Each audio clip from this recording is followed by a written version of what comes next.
Mind set shift అనేది అత్యంత అవసరం. మనం ఒక గాడిన పడి అదే ధోరణిలో ఒక గానుగెద్దులాగా కష్టపడతాం.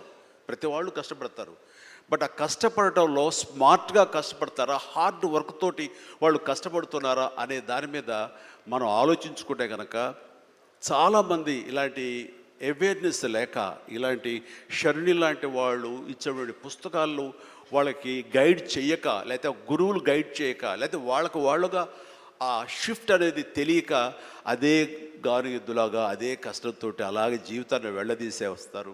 అట్లాగే ఏదో టైంలో రిటైర్డ్ అయిపోతారు, జీవితం చాలిస్తారు, ఇది చాలు ఈ జన్మకి ఇంతే అనుకుంటారు. అది కరెక్ట్ కాదు. మైండ్ షిఫ్ట్ చేయటం మూలంగా కష్టపడే మనస్తత్వం ఉంటే, నీ ఇష్టమైనటువంటి ప్రొఫెషన్లో కనుక నువ్వు ఉండగలిగితే ఆ రాణింపు, ఆ వెళ్ళే హైట్స్ అది వేరే. అంటే ఉదాహరణకి నేను చెప్పుకుంటే, నా గురించి సాదాసీదా కుటుంబంలో పుట్టి ఒక మామూలుగా ఒక డిగ్రీలో యావరేజ్ మార్కులతో చేసిన తర్వాత ఏం చేయాలి, ఎలా చేయాలి అని అనుకుంటే, నా తల్లిదండ్రులు నన్ను గైడ్ చేసేంత నాలెడ్జ్ కూడా వాళ్ళకి లేదు. అలాంటి టైంలో నాకు అనిపించింది, నాకు చిన్నప్పటి నుంచి ఇంట్రెస్ట్ యాక్టింగ్. 10th క్లాస్ చదువుతున్నప్పుడు ఒక డ్రామా వేశాను, బెస్ట్ యాక్టర్ వచ్చింది. కాలేజ్ డేస్లో ఇంకో డ్రామా వేశాను, అది బెస్ట్ యాక్టర్ వచ్చింది. అది documented, it's that full proof. So నాకు అనిపించింది, ఓహో మనలో గొప్ప నటుడు ఉన్నారనమాట, మనం కనుక ట్రై చేస్తే సినిమా ఇండస్ట్రీలో ఒక లెవెల్లో ఉండొచ్చు అనమాట. ఎందుకు వెళ్ళకూడదు మనం సినిమా ఇండస్ట్రీకి అని అనగానే, ఎవరితో మాట్లాడినా సరే, సినిమా ఇండస్ట్రీ తక్కువ అనుకుంటున్నావా, నీకు తెలిసిన వాళ్ళు ఉన్నారా, నువ్వు వెళ్ళగానే పెద్ద గొప్ప అందగాడేవా, నేను వెల్కమ్ చేసేస్తారా అంటూ అందరూ నెగిటివ్గానే అనేవాడు. అదే సహజం. ఎందుకంటే ఇండస్ట్రీకి వెళ్ళి పాడైపోయిన వాళ్ళు అధిక సంఖ్యలో కనబడుతున్నప్పుడు, నేను ఎక్కడో లింగులు ఇటుకుమంటూ నర్సాపురం, మొగల్తూరు ఆ ప్రాంతం నుంచి వెళితే కనుక ఎంకరేజ్ చేసే భలే ఉన్నారో వెళ్ళరా అనేవాళ్ళు ఎందుకు ఉంటారు. కానీ లోపల నా తపన అంతా ఖచ్చితంగా వెళ్ళాలి అనిపించింది. అదే విషయం అమ్మా నాన్నలు చెప్పాను. నేను మైండ్ షిఫ్ట్ గురించి మాట్లాడుతున్నాను. అమ్మా నాన్నలు చెప్తే, నువ్వు వెళితే నీకు ఇంట్రెస్ట్ ఉంటే వెళ్ళు, కానీ ఏదైనా జరగచ్చు, రేపు నువ్వు రాణించవచ్చు, రాణించకపోవచ్చు. అలాంటి పరిస్థితుల్లో టైం వేస్ట్ కాకుండా ఇంకో కోర్స్ కూడా చేస్తే, నువ్వు చెన్నై వెళ్తానంటున్నావు, నీ ఫిలిం ఇన్స్టిట్యూట్ ట్రైనింగ్తో పాటు ఇంకో కోర్స్ కూడా చేస్తే బాగుంటుంది కదా. సపోజ్ ఇది రాణించలేదు, ఇంకో దాంట్లోకి వెళ్తావు, టైం వేస్ట్ కాదు అంటే, వాళ్ళ మాట కాదనలేక, ఏమో బొమ్మ పైకి సిరితే కాయిన్ బొమ్మ పడవచ్చు, బొలుసు పడవచ్చు, జీవితంలో ఏది మనం ఊహించి చెప్పలేం అనే ఉద్దేశంతో నేను ఏం చేశానంటే, ICWI institute of cost accountants and works of India, ఇది ఎగ్మూర్లో ఉంటుండేది చెన్నైలో. అక్కడ నైట్ కాలేజీ చేస్తూ పగలంతరేమో ఫిలిం ఇన్స్టిట్యూట్లో ట్రైనింగ్ తీసుకుంటూ అలాగా 2 జోడు గుర్రాల స్వారీ, లేదా 2 పడవల మీద ప్రయాణం చేయడం ప్రయత్నం చేశారు. కానీ ఎక్కడో నాకు ఇష్టం లేనిది, అంతంత మాత్రంగా తప్పదని చేపట్టేటువంటి ICWI కోర్స్ మీద నాకు నిరాశక్త కలిగింది. దాన్ని నెమ్మదిగా దానికి తెలియదుకాలు ఇచ్చేసి వదిలేశాను.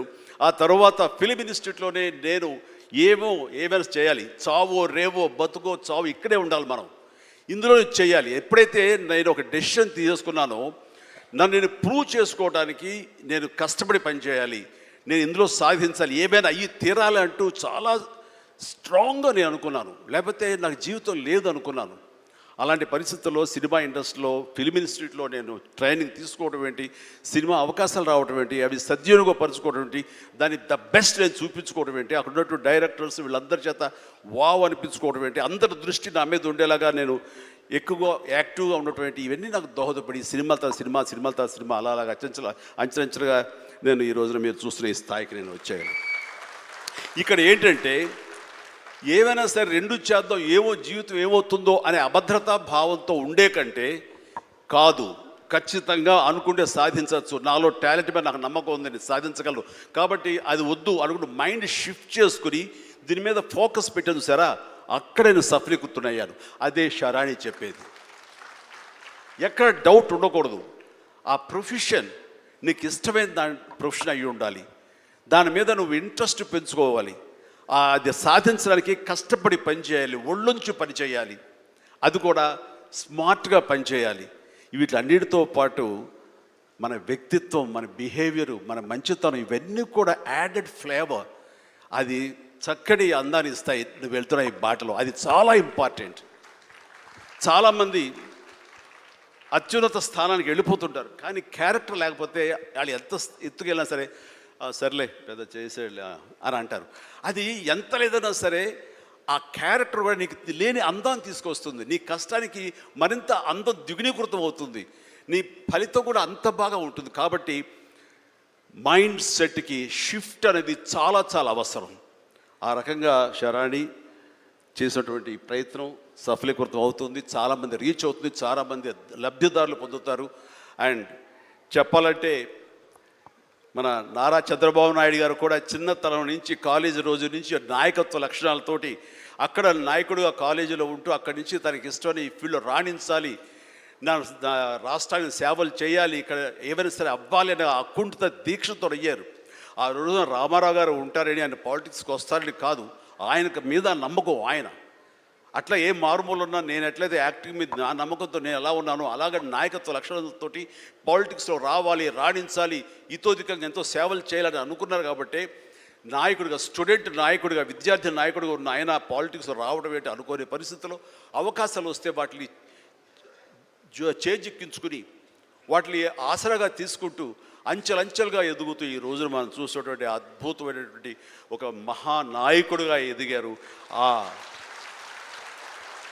ఆయన దిశానిర్దేశంలో, ఆయన నాయకత్వంలో హైదరాబాద్ దగ్గర నుంచి ప్రతి నగరం, అంటే ఫస్ట్ ఇండియాలో ఆఫ్టర్ బెంగళూరు మళ్ళీ అలాంటి ఐటీ నగరంగా, అంటే ఎంత విజనరీ అంటే ఫ్యూచర్లో ఇది డెఫినెట్గా ఈ రోజున మనం అనుకుంటున్నాం డిజిటలైజేషన్ ఆ రోజున అంత ఉధృతంగా లేదు, అలాంటి దాన్ని అవి తీరుతుంది ఆయన అన్నారే.